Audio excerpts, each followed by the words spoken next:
Good evening and many thanks for choosing KUTV to keep you informed once again tonight on the 3rd day of December. The countdown to Christmas is just a few days away, and I hope you're having a fantastic December as we continue with this final parts of the year. But for now, let's get the highlights.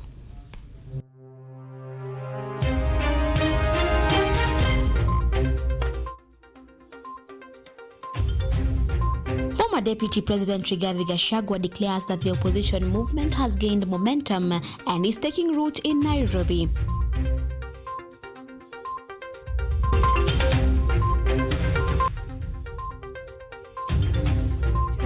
Nyamira Governor Amos Nyaribo dismisses allegations leveled against him as Senate session prepares to decide his fate.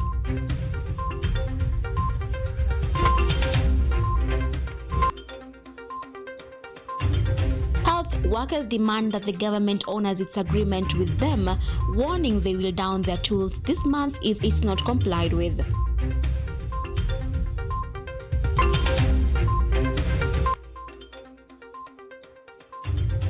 And public servants in Embu County hold demonstrations for a 3rd day citing delayed salaries, among other grievances.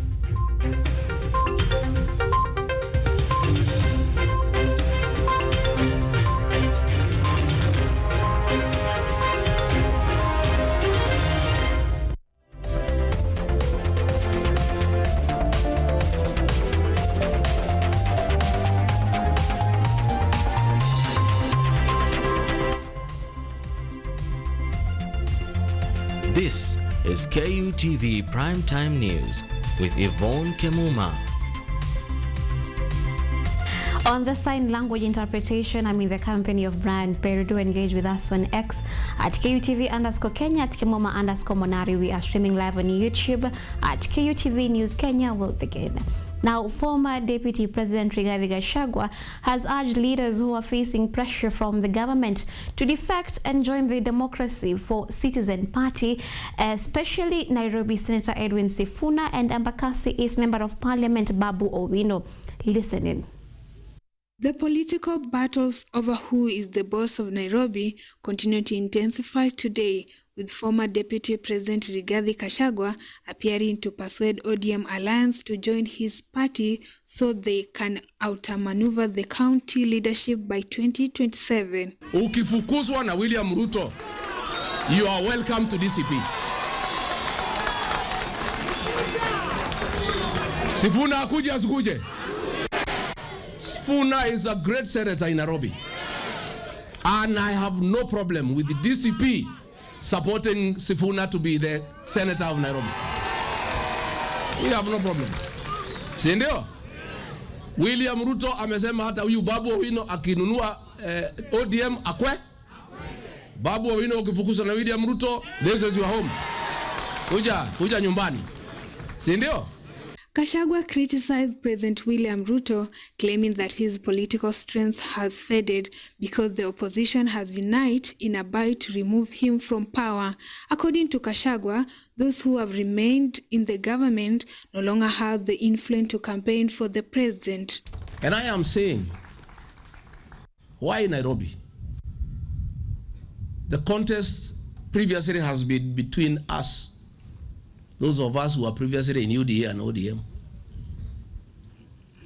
UDA supporters were not William Ruto supporters, were my supporters in Nairobi. Nimehama na hao wote. William Ruto has nothing in Nairobi. Wale wa ODM walisaidiwa na Kalonzo. Mathare, Makadara, Kibra, Kalonzo alikuwa anasaidia nyinyi. The ODM party was also criticized by Gachagua, who claimed that the party has been destroyed by President Ruto. Ati mnafuata William Ruto watu ya ODM. William Ruto amenunua ODM, imeuzwa na Junet na Wanga. Tayari wamechukua deposit. Yeah?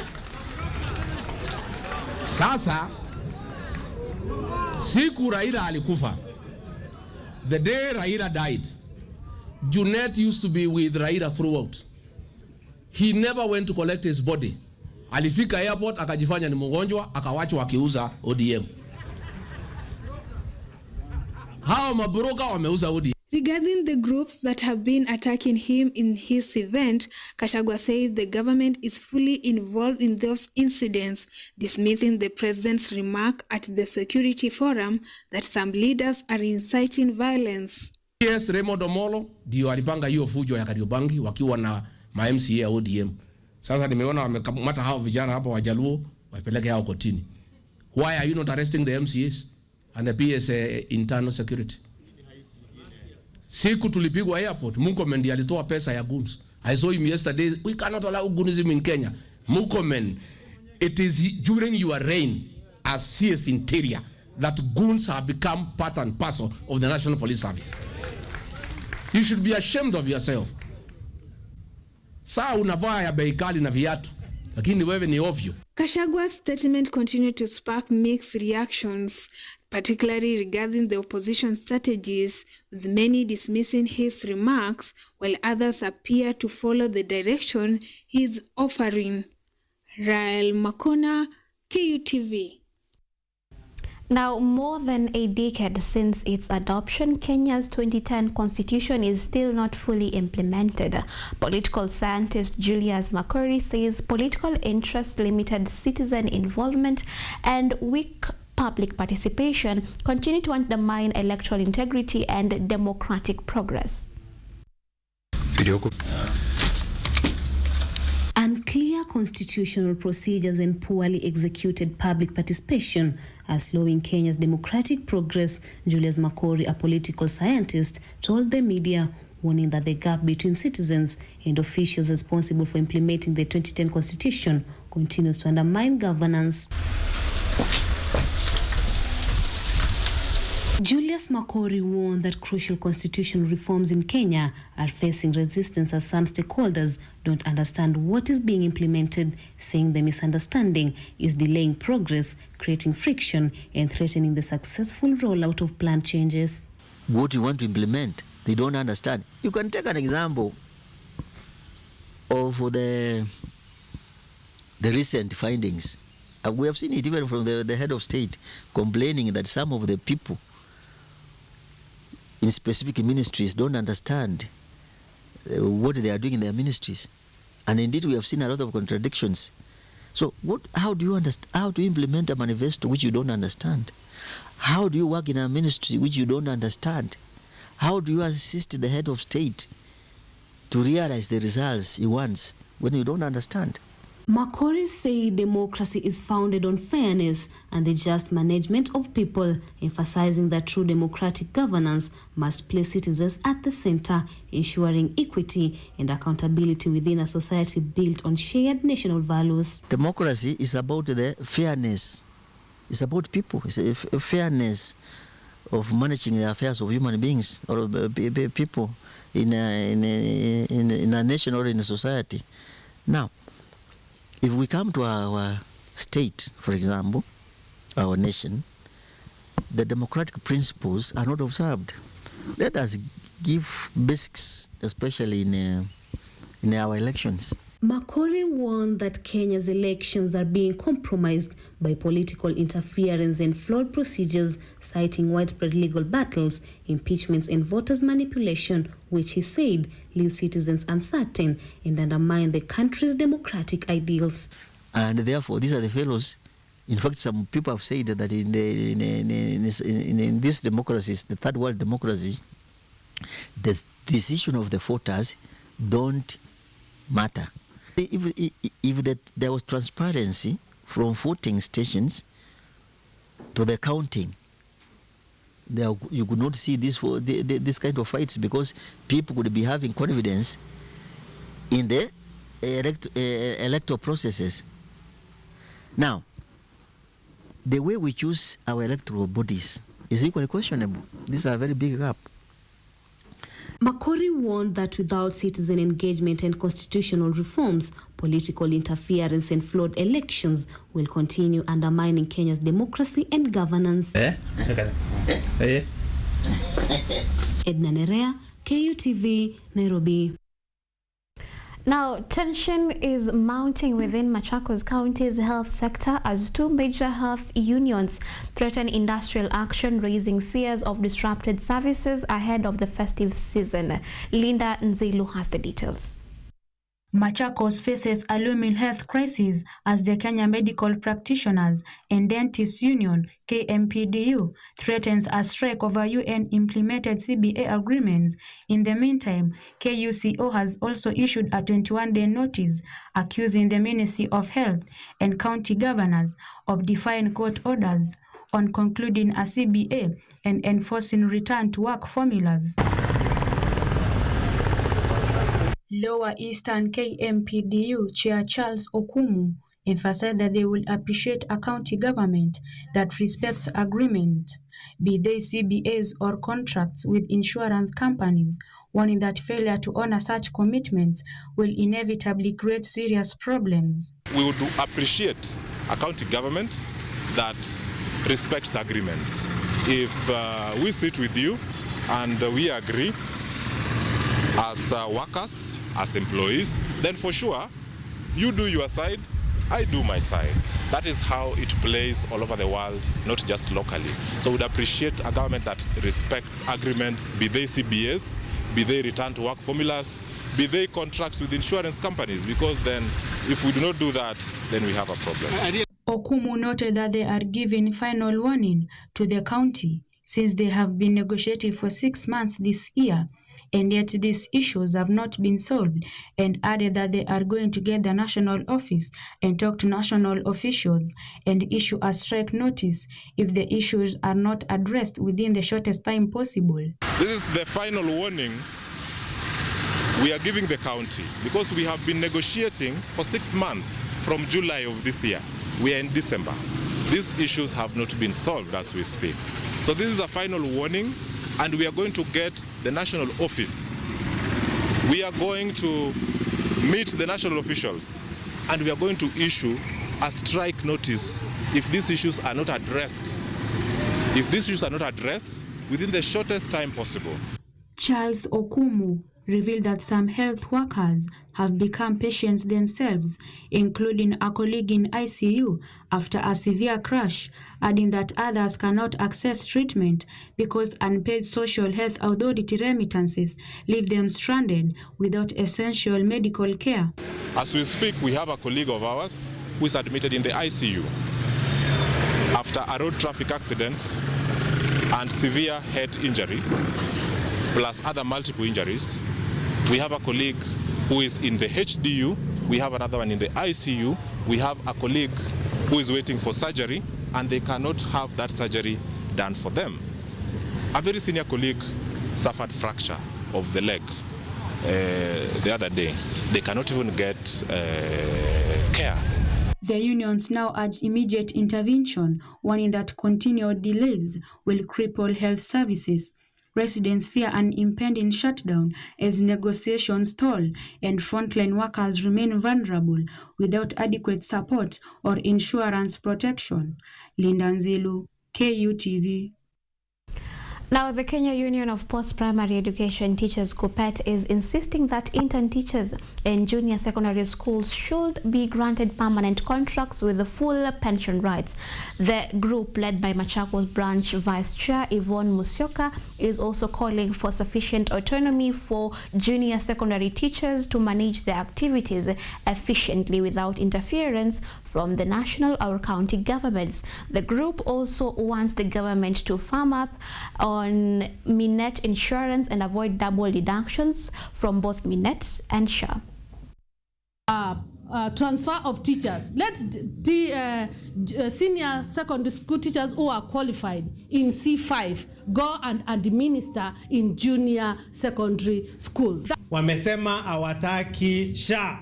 Tusema hatutaki SHA. Walimu hawataki SHA. Wanataka improvement of Minet or any Minet. Wanasema Minet ilikuwa inahitaji amendment kidogo tu. Tulikuwa tunataka comprehensive medical cover, hatutaki SHA. Well, from that report, we will take our first break here on KUTV's News at 9, and then on the other end, I'll be back with more reports, so I do hope to see you on that other side.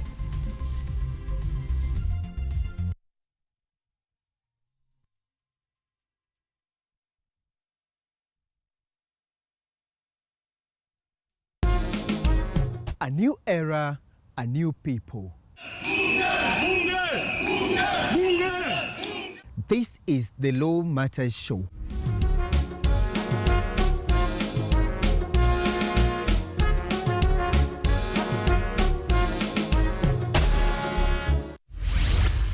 A program that brings you legal sensitization on your television. My statement is written and just the quote the prosecution. I think that this loss is a setback for Raila Odinga. What policy recommendations were fronted by the candidate? With diversity, we demystify important legal issues locally, regionally, and internationally. What Tanzanians. Join me, Elvin Onsongo, as I bring you more insights on law matters. We are looking at social issues. What is the problem? Is it the economy? Is it... Law Matters Show, creating awareness, advocacy, and enhancing lives.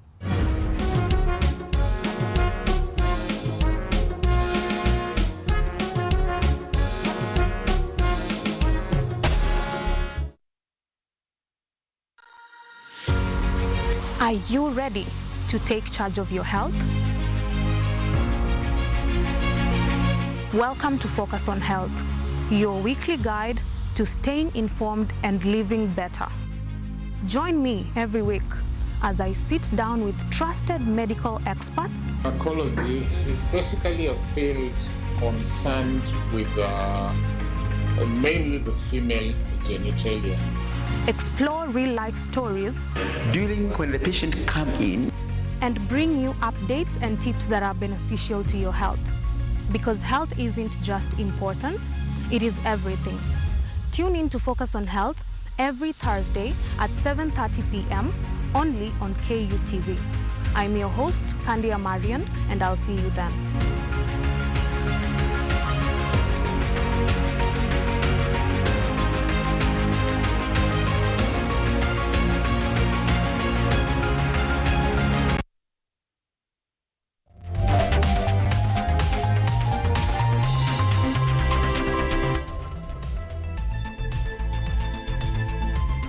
You are watching KUTV Primetime News with Yvonne Kemuma.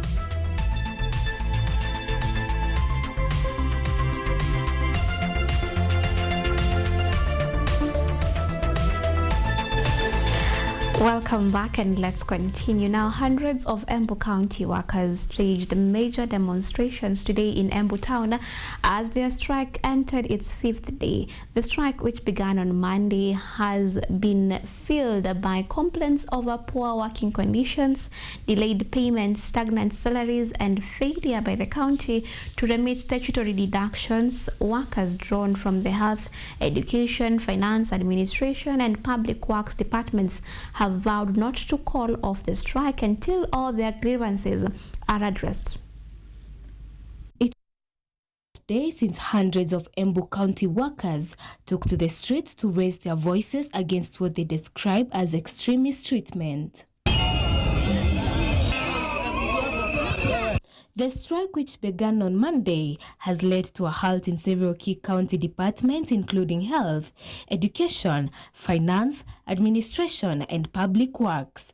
According to the union leaders, the workers feel demoralized by unfulfilled promises made at the beginning of the financial year.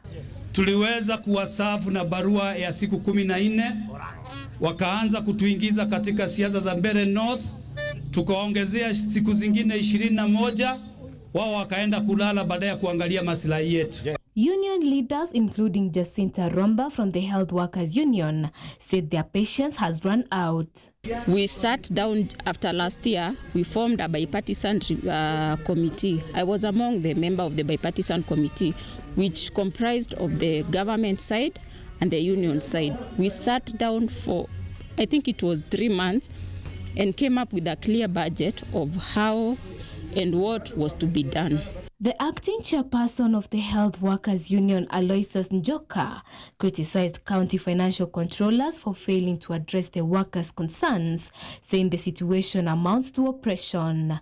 He called on Governor Cecily Mbarire to intervene and ensure workers' issues are resolved urgently. Chief Officer Finance, tuko nje sababu umeshindwa na kazi yako. Governor, tuko nje sababu watu umeweka kwa ofisi wameshindwa na kazi. However, the striking workers insist that they notify the county in advance, arguing that their action is protected by the law. Residents on their part continue to feel the impact as essential services remain disrupted. Glory Kadhure, KUTV, Nairobi. Now, moving on, tension gripped Mombasa High Court today as Lady Justice Diana Mochache presided over key hearing in the Shakahola case involving cleric Paul Mackenzie and 30 co-accused. State witness Anthony Wycliffe, testifying virtually, disputed claims in the DPP report that one of his children had died, confirming his family's safety. Earlier, the court reviewed a post-mortem result which Mackenzie's lawyer Lawrence Obonyo successfully challenged over authenticity concerns. The judge ultimately dismissed the report. Meanwhile, DPP Director Jamie Yemi defended DNA evidence linking Wycliffe and Millicent Owuor to the child, stressing reliance on expert analysis. The trial continues.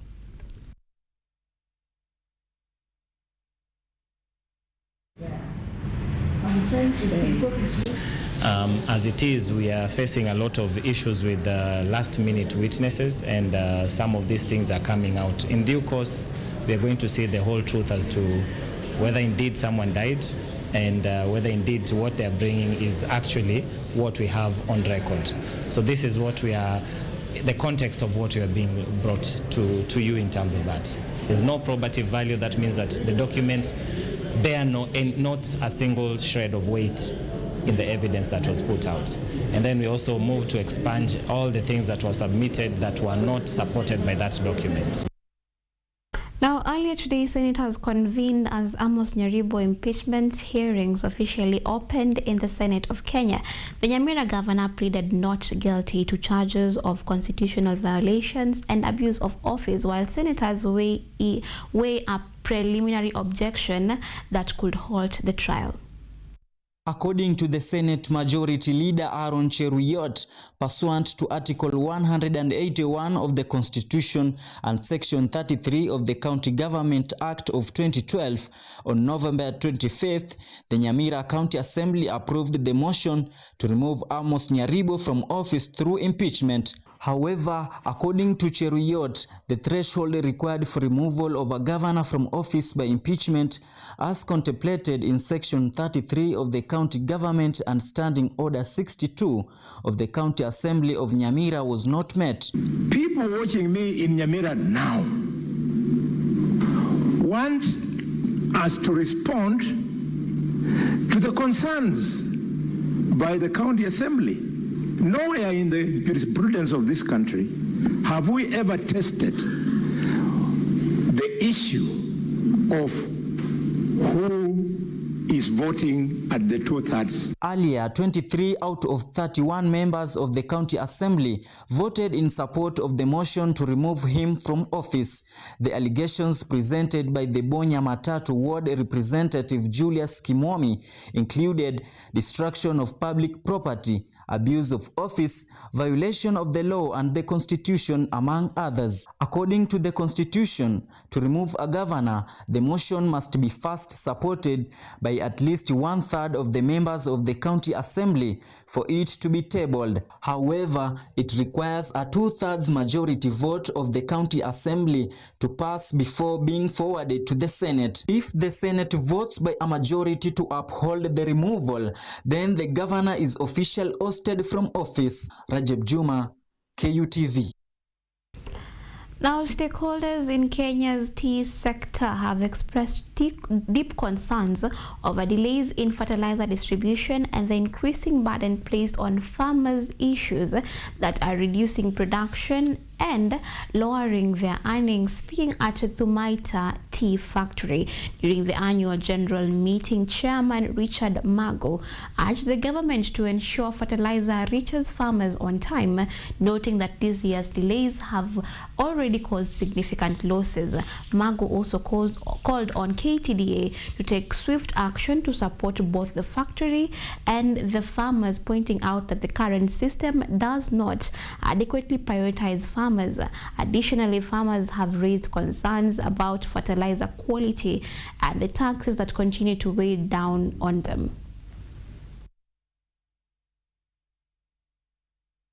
Ile shida tuko nayo kabisa ni mambo ya fertilizer. Kwa sababu ya kiangazi tunaletewa fertilizer wakati mvua imekosa. Sasa hapo awali tulikuwa tunaletewa fertilizer mwezi wa 6, lakini wakati huu tunaletewa fertilizer wakati mvua isha kosa kabisa. Fertilizer mwezi wa 6 na sasa tunaletewa mwezi wa Disemba. Hata saa zingine haijafika yote. Sasa sisi tumeuliza serikali ituangalilie kama mkulima wa majani chai, watuletee fertilizer wakati unaofaa, sio wakati ati fertilizer mvua imeenda ndio tunaletewa fertilizer.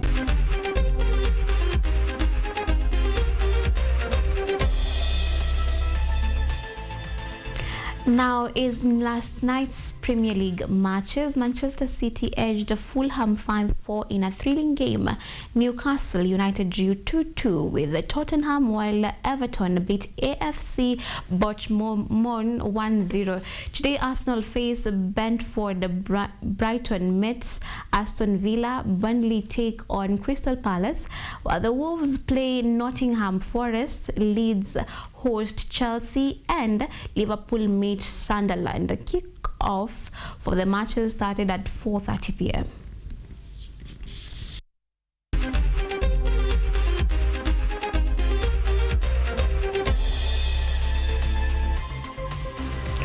Exactly 30 minutes past the top of the hour. It is a wrap for us here on this particular desk, and I do trust you have been well informed. I did enjoy your company. Thank you so much. My name is Yvonne Kemuma. On the sign language interpretation was Brian Pero. Until next time, same place. Have a good night.